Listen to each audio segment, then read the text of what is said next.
Hello everyone.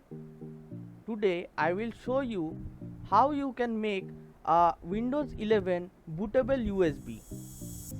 To make a bootable USB you need three things: a USB drive which will be more than 8 gigs, a Windows 11 ISO file, and a software named Rufus.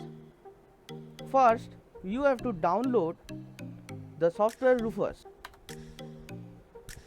You need to download the portable version of Rufus.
The ISO, I will be giving the link of the video which I have previously uploaded. If the video is helpful to you, subscribe, like and comment. If you have any queries, you can comment down in the video.